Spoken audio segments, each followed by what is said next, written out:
Quero cumprimentar a todos os nossos queridos alunos do curso pastoral telepresencial, na graça e na paz do Senhor Jesus. Amém? É uma alegria estar com os irmãos novamente e tenho certeza que você também está motivado para continuarmos estudando a palavra de Deus.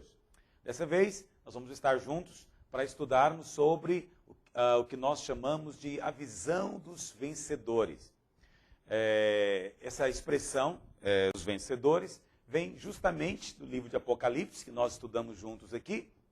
E no final de cada carta, ali em Apocalipse 2 e 3, são 7 cartas, deve se lembrar, existe uma promessa para o vencedor. Ok? Então nós vamos estudar aqui o que é essa visão do vencedor e o que isso se relaciona com o reino. Nós já mencionamos alguma coisa sobre isso enquanto estudarmos Apocalipse. E agora vamos poder aprofundar um pouquinho mais nessa questão. Mas antes de nós fazermos isso, queria convidá-lo para se colocar de pé e nós vamos orar. Vamos orar para que o Espírito Santo mova nesse semestre. Então, é um semestre importante, é um semestre de definições. Com certeza o Espírito Santo vai estar movendo na sua vida, trazendo direções. Amém? Mas também precisamos orar para termos perseverança, para irmos até o fim naquilo que nós começamos. Fique de pé, vamos orar. Pai, quero apresentar diante do Senhor cada um destes nossos alunos que até aqui têm perseverado, ó Deus, no estudo da Tua Palavra. Que a Tua Palavra seja viva no espírito de cada um, ó Deus. Que o Teu fogo venha incendiando o coração de cada um. Pai Santo, traz revelação, entendimento espiritual. Pai, a respeito dessa visão, possa ela marcar o nosso coração nesses dias, ó Deus. É a nossa oração em nome de Jesus. Amém e amém. Muito bem. A palavra de Deus diz que haverá um dia em que todos nós compareceremos perante o tribunal de Cristo. 2 Coríntios 5:10. Porque importa que todos nós compareçamos perante o tribunal de Cristo. Para quê? Para prestarmos conta daquilo que fizemos através do nosso corpo hoje. Seja isso bom ou seja isso mal. Então, nesse tribunal de Cristo, cada um vai receber. Ou receber uma recompensa, ou receber uma repreensão ou disciplina. Por isso, para alguns vai ser um dia memorável, um dia extraordinário. O dia em que vamos ouvir da boca do Senhor, servo bom e fiel. Ouviremos o elogio da divindade. Eu gosto muito daquele livro que se chama O Aplauso do Céu. Eu amo esse título. Vai ter o dia em que o Senhor vai ter a ocasião de nos aplaudir. Mas será que todos serão aplaudidos? Será que todos os crentes hoje têm um estilo de vida, têm um comportamento que merece o aplauso do céu? Então, isso é algo muito sério. Isso deve mexer com o nosso coração. Imagina você gastar todos os seus dias aqui na terra, fazendo algo, e chegar na glória, descobrir que aquele algo não era a vontade de Deus, não era o que Deus queria, e perder o seu trabalho. Ou imagina que você pensar que a sua vida se resume aqui a esse tempo, e entender que depois há toda uma eternidade diante de você. E você entender que esse tempo aqui foi desperdiçado, sendo um servo mau e negligente. Então, naquele dia alguns vão ouvir, servo bom e fiel. Mas outros provavelmente vão ouvir também, servo mau e negligente. Imagine você receber a repreensão divina diante de todos. Olha, se elogio de homem é bom, imagine elogio de Deus. Agora, se repreensão de homens pode ser constrangedora ao ponto de que dificilmente alguém repreende o outro em público, quando faz, é mal visto. Agora, imagine receber repreensão de Deus. Isso diante de todos os crentes.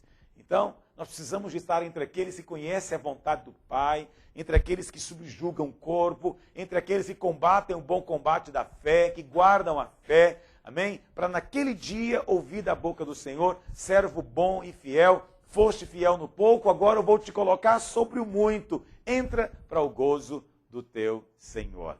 Então, isso é muito importante. E nós vamos começar hoje, a nossa matéria vai ser justamente essa, a visão dos vencedores.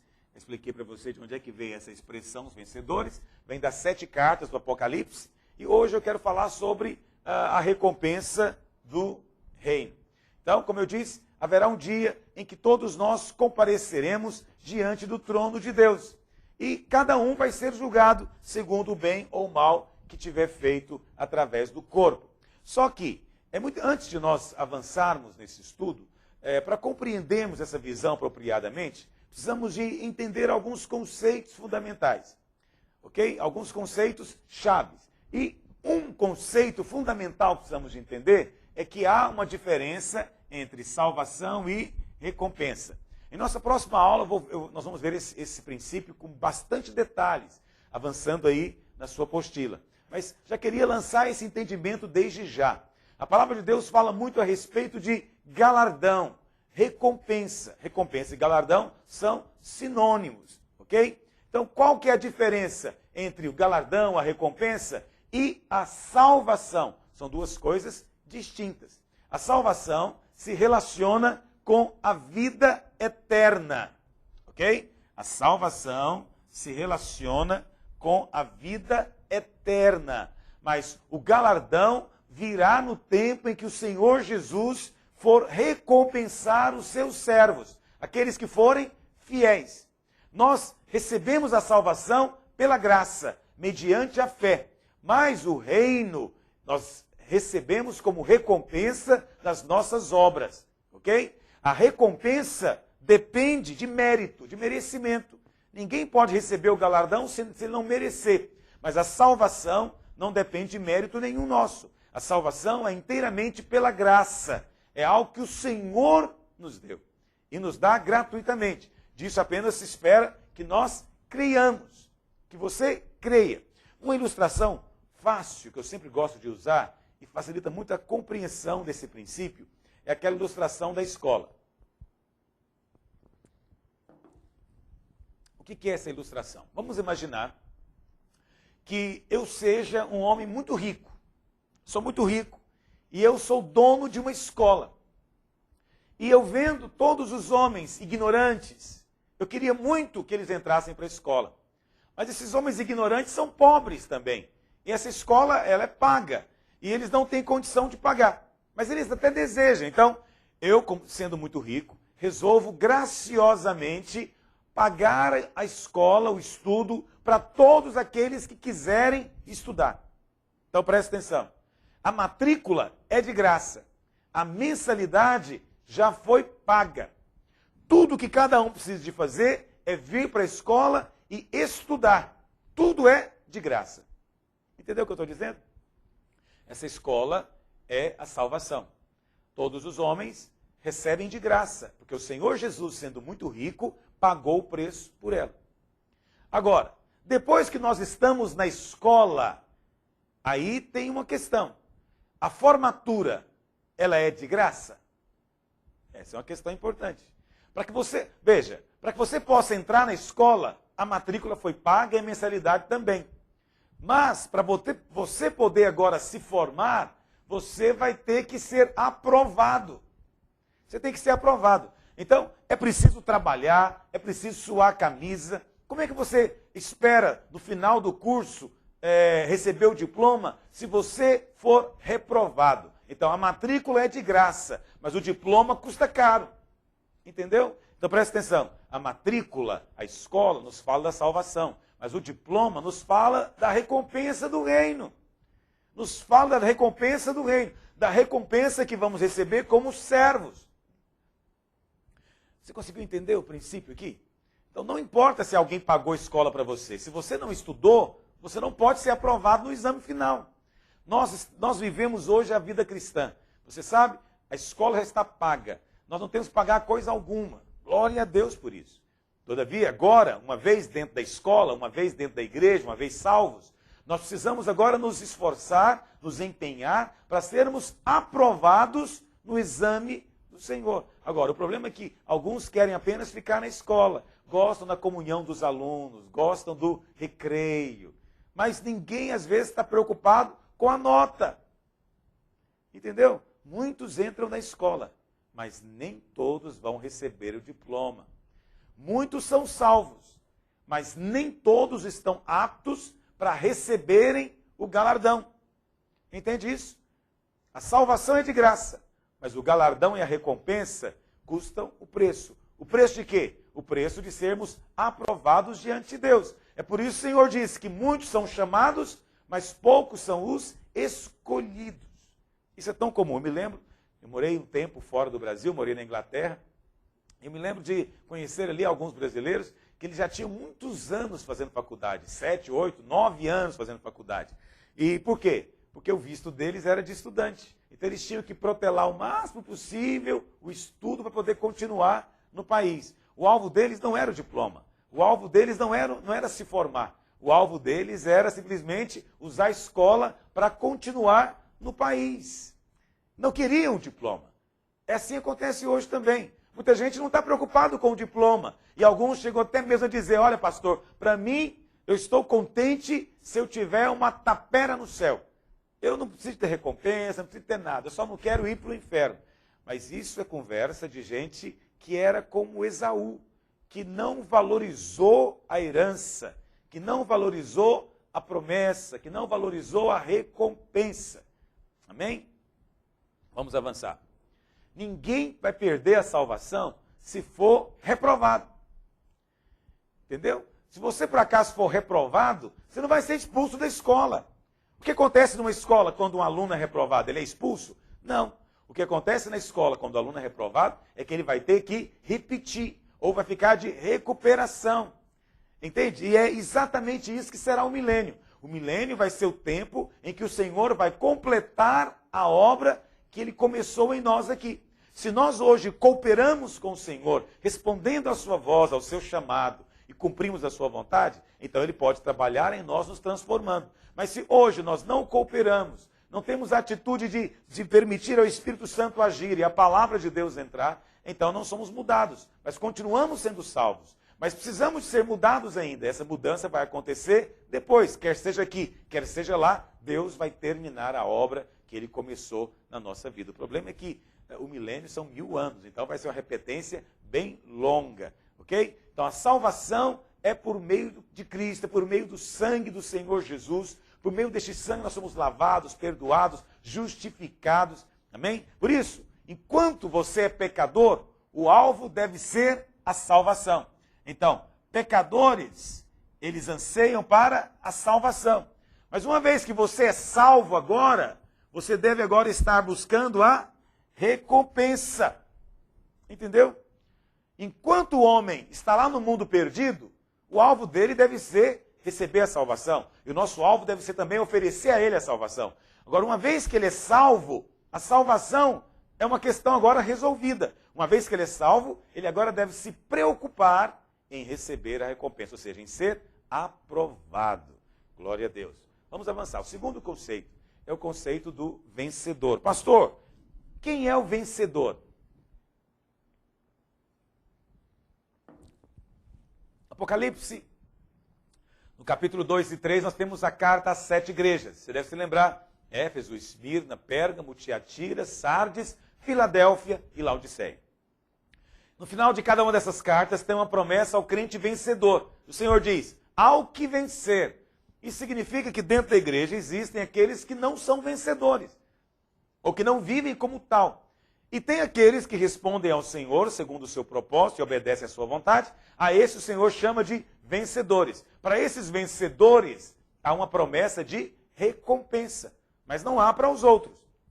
Mas alguém pode imediatamente perguntar, pastor, todos os crentes não são vencedores?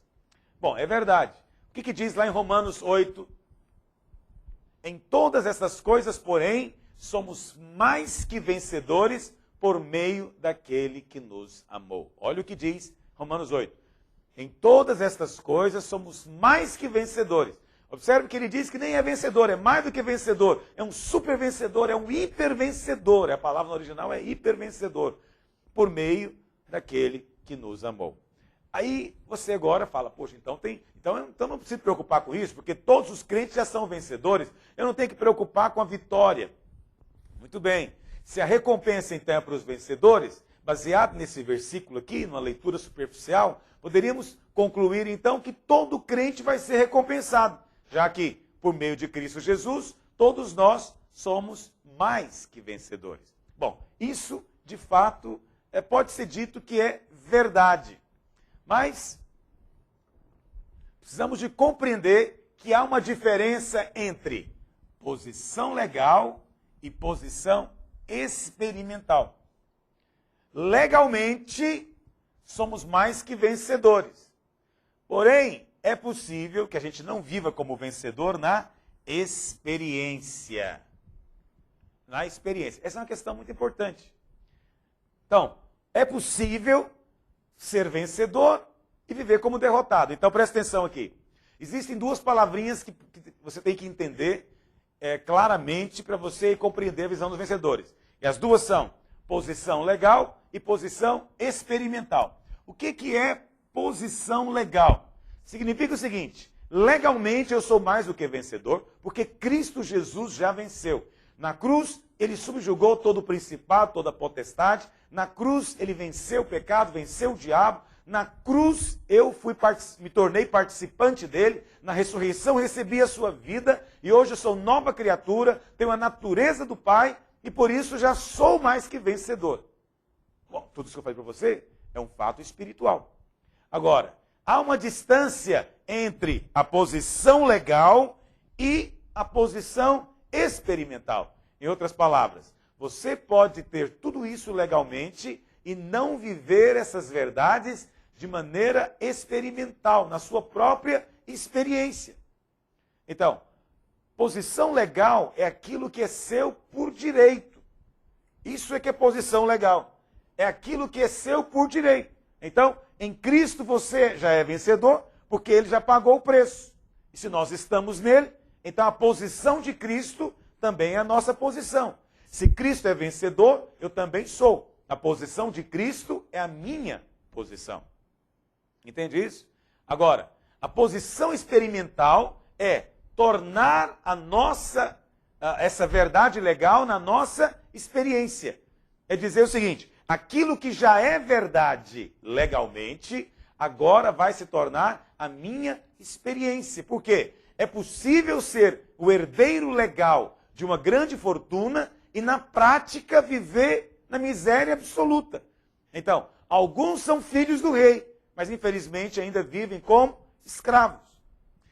Aquele famoso pregador britânico do século XIX, Charles Spurgeon, ele conta uma história muito interessante.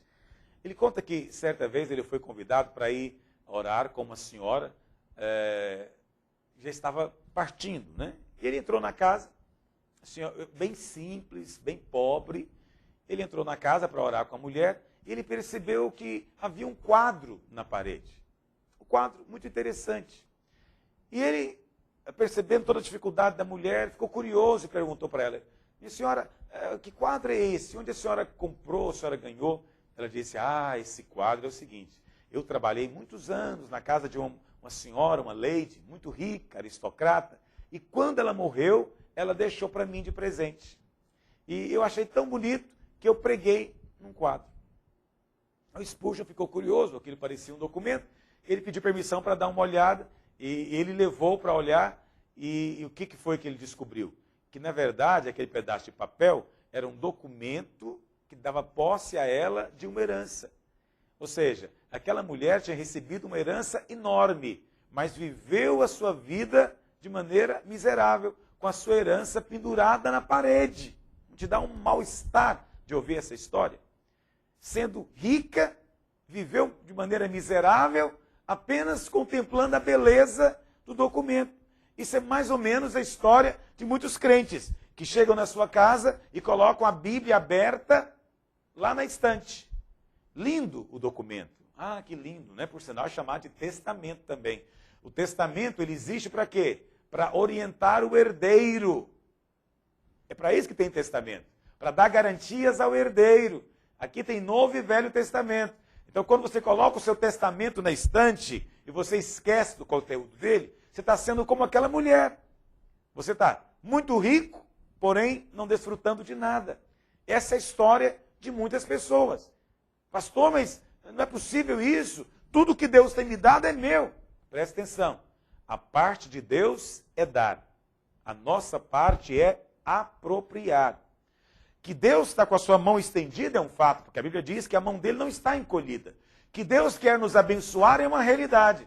que Ele quer nos suprir, que Ele quer que nós desfrutemos de uma vida vitoriosa no nosso caráter, em nossa vida matrimonial, em nossa vida financeira, em nosso ministério. Que o Senhor deseja que vivamos como vencedores é um fato.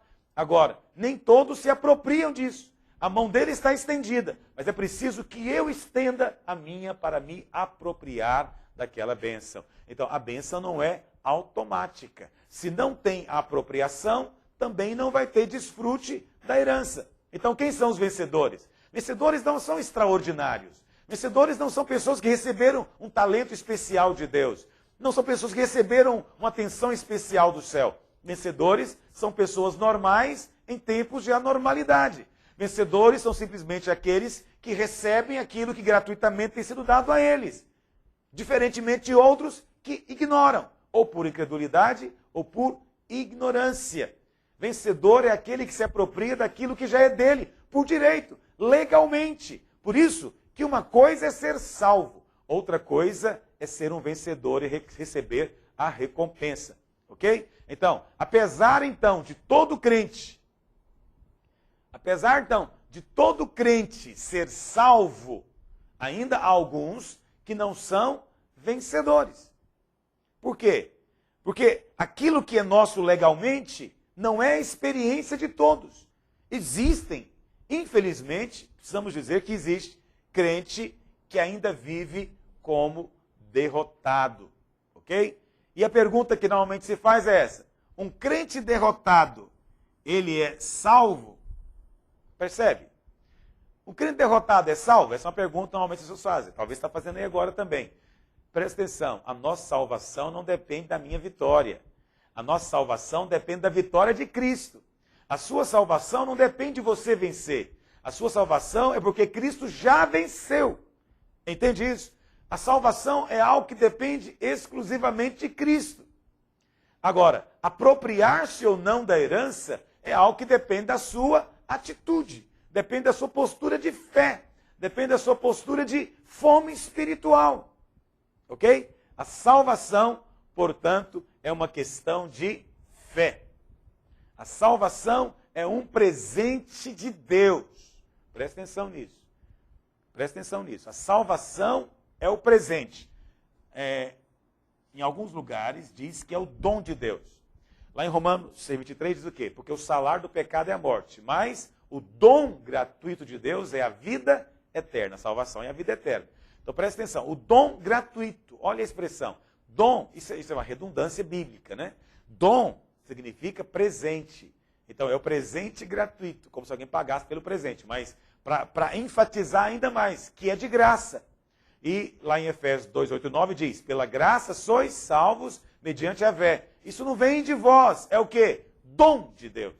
Não é pelas obras, para que ninguém se glorie da salvação. É um dom de Deus. Então presta atenção, a salvação é um presente de Deus. E todo aquele que crê é salvo. Mas só o vencedor receberá a recompensa. Então, a salvação é pela fé. A salvação é pela fé. Mas a recompensa depende de ter obras.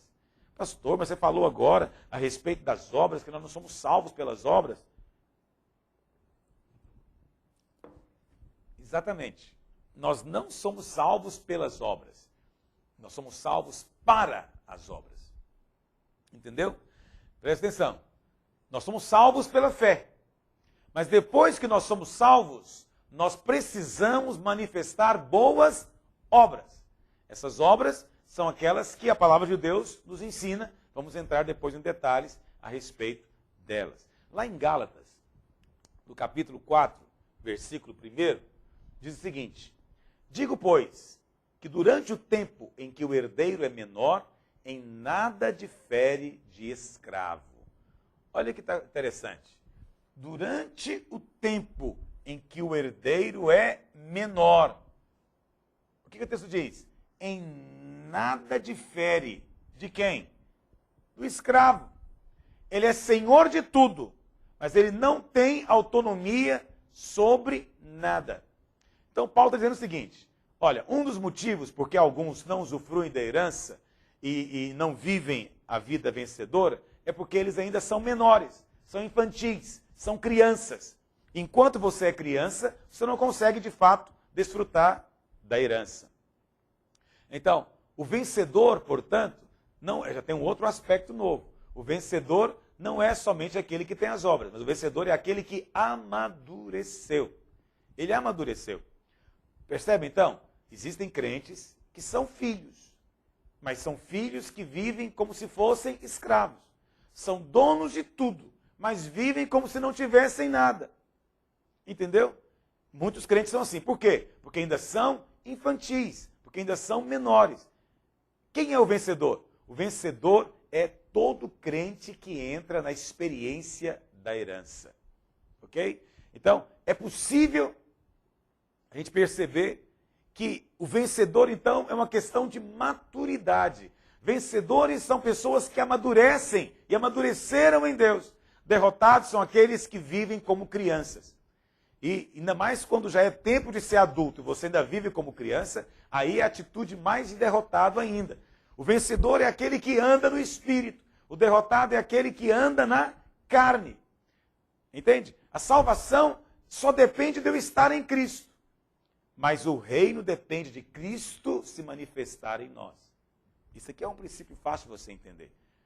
Para ser salvo, basta estar em Cristo. E nós entramos em Cristo quando nós cremos nele. Nós somos enxertados na videira. Se você está em Cristo, você é nova criatura, você é salvo. Agora, para ser um vencedor, é preciso que o Cristo que está em você agora se manifeste. Uma coisa é eu estar em Cristo. Outra coisa é Cristo em mim. E não mais eu vivendo, mas Ele vivendo a sua vida através de mim. Bom, isso é que me faz vencedor. Ok? Então, todos nós já temos a vitória legalmente sobre o diabo, sobre a carne, sobre o mundo, mas nem todos possuem a experiência dessa vitória. Compreendeu o que é posição legal, posição experimental? Estou procurando, às vezes estou sendo um pouco repetitivo, mas isso é importante para você ir memorizando e guardando esse conceito. Até porque é muito importante que você aprenda para você estar ensinando.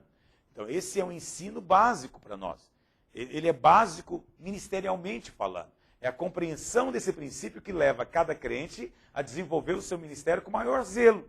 É a partir do momento que ele entende que ele é servo e como servo vai ter que prestar conta diante de Deus, que ele pode ser zeloso. Agora preste atenção, aqui eu acabei de lançar um outro conceito. Filhos e servos. Qual dos dois você é? Eu sei que algumas pessoas acham que podem escolher. Elas falam, não, eu sou filho, eu não sou mais servo. Porque o Senhor disse que agora Ele não me chama mais de servo. Preste atenção, meu querido. Você é filho e você também é servo. Com relação à vida com relação à vida eterna e à salvação, você tornou-se filho. Mas com relação ao reino e ao governo de Deus, você se tornou seu servo. Aí você fala, pastor, mas eu não sou só filho. Se você fosse só filho, você não teria que prestar conta diante de Deus no julgamento. Porque pais não julgam filhos. Não é verdade? Mas o Senhor não é só pai, Ele também é juiz. E Ele, como juiz, vai também julgar e avaliar as nossas próprias obras. Então, você, como filho, é salvo. Mas como servo, pode ser reprovado. Entendeu? Então precisamos de entender que somos filhos, mas também somos servos. A questão da filiação está resolvida. Você nunca deixa de ser filho. A salvação é eterna. Mas com relação ao reino, você pode ser um servo fiel ou pode ser um servo infiel. Você pode ser um servo obediente e pode ser um servo negligente. Entendeu o que eu estou dizendo? Então, é muito importante você compreender esses dois princípios. Terceiro princípio que eu quero falar nessa aula com você é a questão da recompensa. O que é a recompensa? O que vai ser a recompensa? Por que nós dizemos que a visão dos vencedores também é a visão do reino? Né? Que os vencedores vão herdar o reino. Que os vencedores são aqueles que vão reinar com Cristo. Então, qual é a recompensa? Nós dizemos que a recompensa é o reino. A recompensa é o reino. Ou seja, o tempo em que os crentes vencedores vão ser recompensados, nós chamamos de reino. Ou seja, a recompensa dos crentes que entram na experiência, na vitória, é o reino. Ok? O reino é a recompensa. E o que é o reino? O reino é o milênio. É o tempo em que o Senhor Jesus virá para reinar aqui na terra. Pastor, qual que é a base que você tem para dizer isso que você está dizendo agora?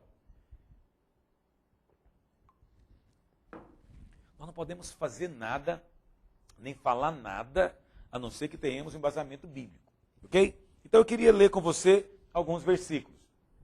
Aqui no livro de Mateus, o livro de Mateus, o Evangelho de Mateus, é chamado de Evangelho do Reino. Por quê? O Evangelho de Mateus não trata da salvação, mas ele sempre fala a respeito do reino.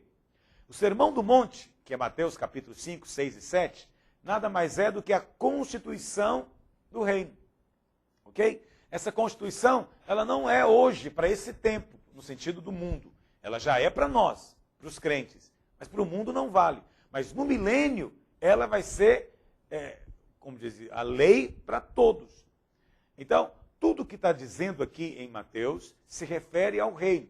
Muitas pessoas interpretam como referindo-se à salvação. E aí apronta maior confusão, porque fica parecendo que a salvação é pelas obras. Fica ou não fica? Claro que fica. O texto, por exemplo, diz que é mais fácil passar um camelo no fundo de uma agulha do que um rico entrar no céu. Ora, nós temos visto muitos ricos entrando no céu. Isso quer dizer, então, que finalmente o camelo passou na ponta da agulha? Esse é o problema. Quando você pega esse versículo e interpreta para a salvação, é como se você nem devesse pregar para ricos. Não é verdade? Agora, se você entender que o reino ali não é a salvação, mas é o tempo da recompensa, aí as coisas ficam muito mais claras. Dificilmente um rico realmente será recompensado no reino. A Bíblia fala, Jesus também disse, que há aqueles que se fazem eunucos por causa do reino. Você sabe, eunuco era aquele que cuidava, né, das coisas do rei, e ele era normalmente castrado. Então, fazer-se eunuco significa fazer um voto de castidade. Ora, será que para eu entrar no reino eu tenho que ser pobre? Será que para eu ser salvo, aliás, eu tenho que ser pobre? E será que para eu ser salvo eu tenho que fazer voto de castidade? Claro que não. Essas coisas estão ligadas com o reino, não com a salvação. Jesus disse também a respeito de João Batista, né, que até João Batista o reino de Deus é tomado por esforço, que se esforçam se apoderam dele. Então presta atenção, será que a salvação é tomada por esforço? Claro que não. Vamos ler alguns textos aqui em Mateus. Pega aí a sua Bíblia, por favor. Mateus capítulo 5. Vamos ler verso 3, verso 10 e verso 12. Olha o que diz.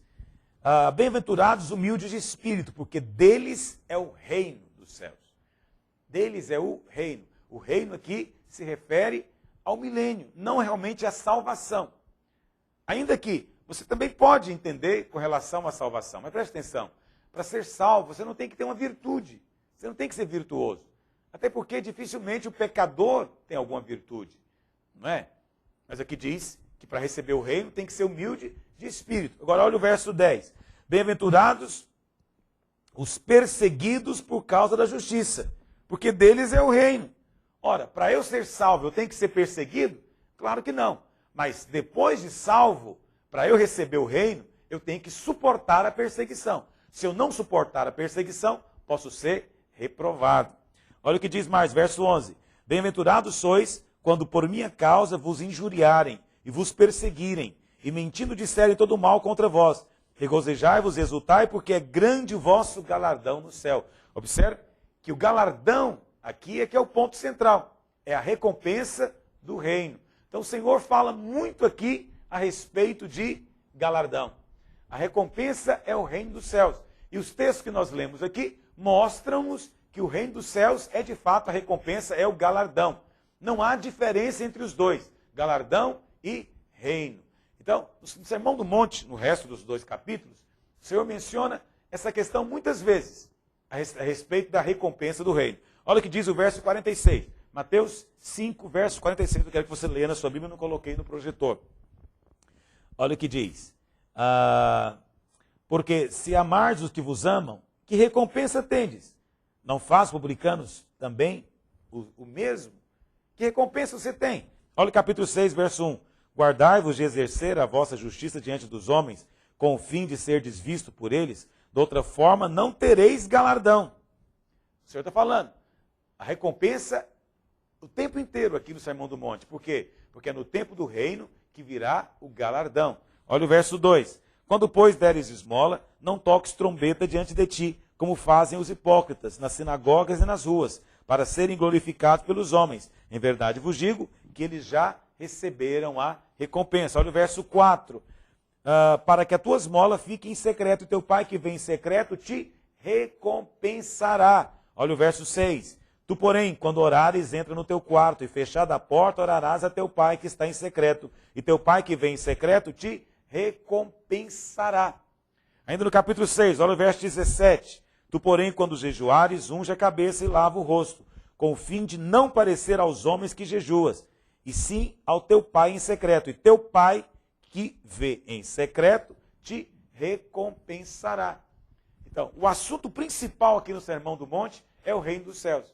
E a questão da recompensa é mencionada frequentemente. Por quê? Porque o reino é a recompensa, e é no tempo do reino que os homens vão receber a recompensa.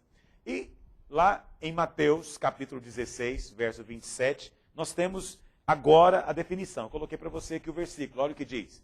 Porque o Filho do Homem há de vir na glória de seu Pai, com os seus anjos. E então, observe aqui esse então retribuirá a cada um conforme as suas obras. Esse cada um aqui, a quem que se refere? Só pode estar se referindo aos discípulos. Ok? Aos discípulos. Por quê? Nós sabemos que os ímpios não vão ressuscitar quando o Senhor voltar. A ressurreição dos ímpios vai ser no final do milênio. Você sabe, haverá duas ressurreições. A primeira ressurreição é apenas para os salvos. A segunda ressurreição vai ser para os ímpios, no final do milênio. E vai ser a ressurreição para a condenação. Compreende isso? Agora, esse versículo que nos fala duas coisas. Primeiro, Deus vai recompensar ou disciplinar uma pessoa de acordo com as obras. Dois fatos. Primeiro, o homem vai ser recompensado de acordo com as obras. Observa que não é uma questão meramente de crer para ser salvo mais.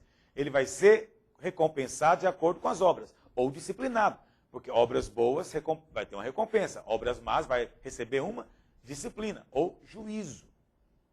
Eu sei que quando a gente fala isso, alguns crentes sentem mal, né? Eles falam, puxa vida, mas eu sou salvo, estou sujeito ainda a receber disciplina de Deus? Sim, aqui hoje é assim. Né? A Bíblia fala lá em Hebreus que que filho há que não é disciplinado pelo pai? Agora você há de convir comigo que alguns são disciplinados aqui, outros vão ser disciplinados naquele dia. A segunda coisa que nós vemos no texto é que a recompensa será distribuída quando Cristo vier na sua glória. Não é isso que está claro aqui? Olha aqui, porque o Filho do Homem há de vir na glória. Então, quando ele vier na glória, ele vai retribuir a cada um conforme as suas obras. Então, as duas verdades. Primeiro, cada um vai ser recompensado de acordo com as suas obras. E segundo, isso vai acontecer quando Cristo vier. Quando ele vier na glória de seu Pai com os seus anjos, esse vai ser o tempo em que ele vai estabelecer o seu reino sobre a terra. Portanto, somente quando o reino iniciar é que a recompensa vai ter início também, ok? Somente quando o reino iniciar é que a recompensa vai ter início. Onde é que está isso? Apocalipse capítulo 11. Eu não coloquei aqui esse texto, mas quero muito que você abra aí a sua Bíblia, por favor. Apocalipse capítulo 11, verso 15 ao 18. Olha o que diz. Apocalipse 11, olha o que diz. Verso 15 em diante. O sétimo anjo tocou a trombeta. Você sabe, a sétima trombeta é a última trombeta. E houve no céu grandes vozes dizendo. O Senhor Jesus vai voltar, Paulo diz, quando soar a última trombeta, que é a sétima. O reino do mundo se tornou de nosso Senhor e do seu Cristo, e ele reinará pelos séculos dos séculos. E os 24 anciãos que se encontram sentados nos seus tronos diante de Deus, prostraram-se sobre os seus rostos e adoraram a Deus, dizendo: Graças te damos, Senhor Deus Todo-Poderoso, que és, que eras, porque assumiste o teu grande poder e passaste a reinar. Na verdade, as nações se enfureceram. Chegou, porém, a tua ira, e o tempo determinado para serem julgados os mortos, para se dar o galardão aos teus servos, os profetas, aos santos e aos que temem o teu nome, assim aos pequenos como aos grandes, e para destruir os que destroem a terra. Observe então, o tempo em que o Senhor Jesus voltar, vai ser o tempo então em que o galardão vai ser distribuído para os seus servos. Agora, você observa que o texto também diz, o que diz o texto no verso 15? O reino deste mundo se tornou do Senhor e do seu Cristo. Então, quando os reinos deste mundo se tornaram do Senhor, esse vai ser o tempo da recompensa dos santos, tanto aos grandes quanto aos pequenos. Em outras palavras, quando o Senhor se tornar o rei, isso vai ser no milênio, esse vai ser o tempo da recompensa. Em outras palavras, o tempo do reino é o tempo da recompensa. Quando o reino vier, a recompensa virá também. Ok? Então, a recompensa vai ser o reino. A Bíblia fala, em muitos lugares, que a recompensa é a coroa e o trono.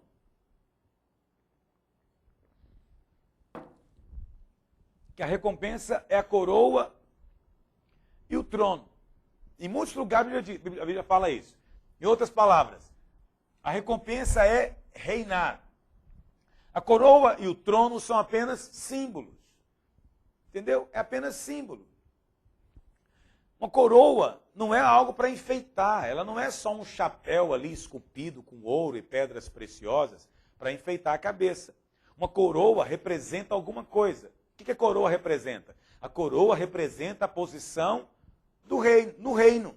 A posição de alguém no reino. A coroa nos fala da glória deste reino.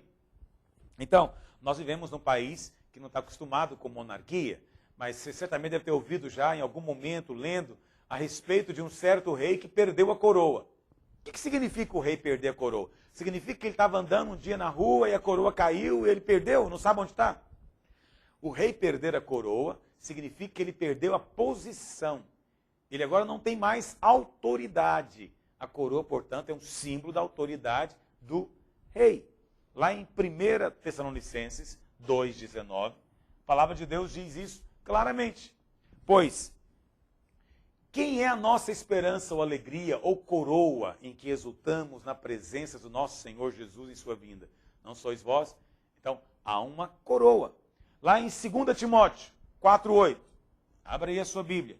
Você conhece esse texto de cor, não é verdade? O que diz? Combati o bom combate, completei a carreira, guardei a fé. Já agora, a coroa da justiça me está guardada, a qual o Senhor Jesus, reto juiz, dará não somente a mim, mas também a todos quantos amam a sua vinda. Presta atenção. Você acha que Paulo estava sonhando em ganhar uma coroa para pôr na cabeça, para enfeitar a cabeça da eternidade afora? E Paulo fica andando no meio dos irmãos, dizendo, olha que linda minha coroa. Você vê, isso é uma mentalidade tão infantil. Quando Paulo falava da coroa, ele sabia o que ele estava dizendo. Ele está dizendo, eu vou receber uma posição no reino. Eu vou receber uma posição de autoridade, uma posição de glória. Ok? Em Tiago 1, verso 12, o que a palavra de Deus diz? Bem-aventurado o homem que suporta com perseverança a provação, porque depois de ter sido aprovado, receberá a coroa da vida que o Senhor prometeu a todos que o amam. Então o Senhor está falando de coroa aqui. Né? Lá em Apocalipse 3,11 também, você conhece de cor, nós estudamos aqui, o Senhor fala para a igreja de Filadélfia o quê? Venho sem demora, conserva o que tens, para que ninguém tome a tua coroa. Você vê, a sua salvação ninguém pode tomar. Mas a sua posição no reino, você pode perdê-la. A coroa é a posição no reino. A coroa é a recompensa do reino. A coroa é a autoridade que você vai desfrutar naquele dia. Está compreendendo o que eu estou dizendo? Está ficando claro para você? Então, a coroa, ela é uma recompensa apenas para os vencedores. Agora, não só a coroa, o trono também é uma recompensa. E o que é o trono? O trono também não é só uma cadeira bonita que as pessoas sentam. O trono não é um lugar para você sentar e descansar. O trono nos fala de cátedra, de um lugar de autoridade, de uma posição também. Herdar o trono significa herdar toda a riqueza do reino. Então você já ouviu dizer, por exemplo, que o príncipe Charles, da Inglaterra, ele é o herdeiro do trono da Inglaterra. O que significa ser o herdeiro do trono da Inglaterra? Que ele vai herdar a cadeira que a mãe dele senta e vai levar para a casa dele? Não. Herdar o trono significa que ele vai herdar uma posição muito alta de ser rei sobre o reino da Inglaterra. Entendeu o que eu estou dizendo? Então, quando se diz que um determinado rei perdeu o trono, está dizendo a verdade que ele perdeu o seu reino. Então, tanto o trono quanto a coroa, eles têm o mesmo sentido. Eles simbolizam o reino. Em outras palavras, a recompensa é o reino. Então, a Bíblia nos mostra claramente que a recompensa é o reino dos céus. Amém? Está claro isso para você?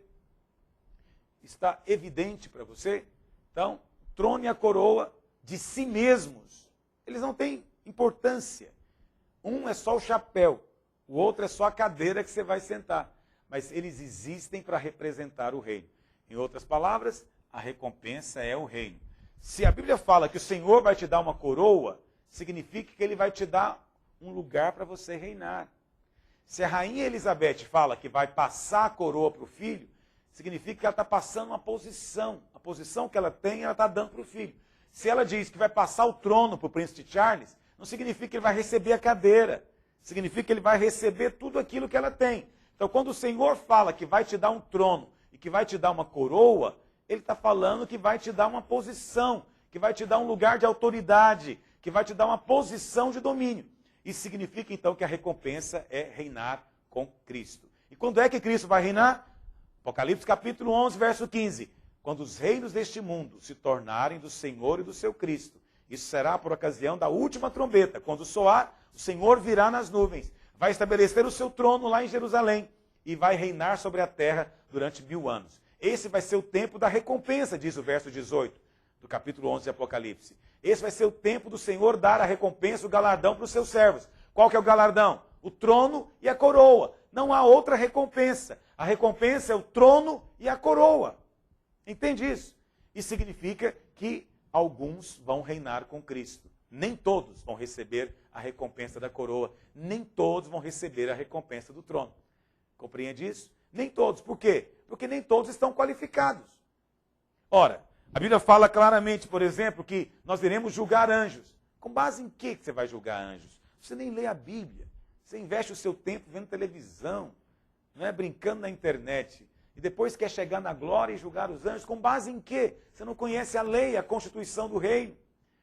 E mais ainda, eu sempre digo isso aqui. Você diz que quer reinar com Cristo. E sai pelo culto dizendo, eu vou reinar, eu vou reinar. Mas você não quer nem liderar uma célula aqui. Se você não reinar hoje em vida, como é que vai reinar depois na outra vida? Se você hoje não tem disposição de liderar nenhuma célula, por que o Senhor vai dar para você um trono?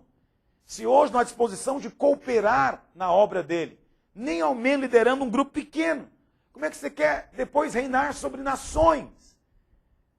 Se para você é um fardo hoje, discipular e pastorear um grupo pequeno, por que o Senhor vai dar para você nações inteiras para você cuidar? Ele não é injusto, ele não vai colocar esse fardo nas suas costas. Quem não dá conta de uma célula, também não dá conta de um reino inteiro. Você percebe como essa visão dos vencedores é chave? A sua atitude hoje aqui, as obras que ele requer de você hoje aqui, é que vão determinar a sua recompensa naquele dia. Você quer receber a recompensa? Para receber a recompensa, você precisa de estar qualificado. Porque muitos são chamados, mas nem todos são qualificados ou escolhidos. Uma coisa é ser qualificado, outra coisa é ser salvo. Ok? Então hoje nós falamos desses 3 conceitos importantes para você. O conceito de que existe o crente vencedor, o conceito de que há uma diferença entre ser vencedor e ser salvo, e que a recompensa nada mais é do que a coroa e o trono. Em outras palavras, a recompensa é o próprio reino. A recompensa virá na época do reino, e a recompensa é o próprio reino. Amém? Glória a Deus. É uma alegria muito grande poder compartilhar com você essas verdades. Mas é muito importante que você agora pegue a sua apostila, leia. Essa apostila está bem resumida. Nós não temos tempo de aprofundar tanto quanto gostaríamos.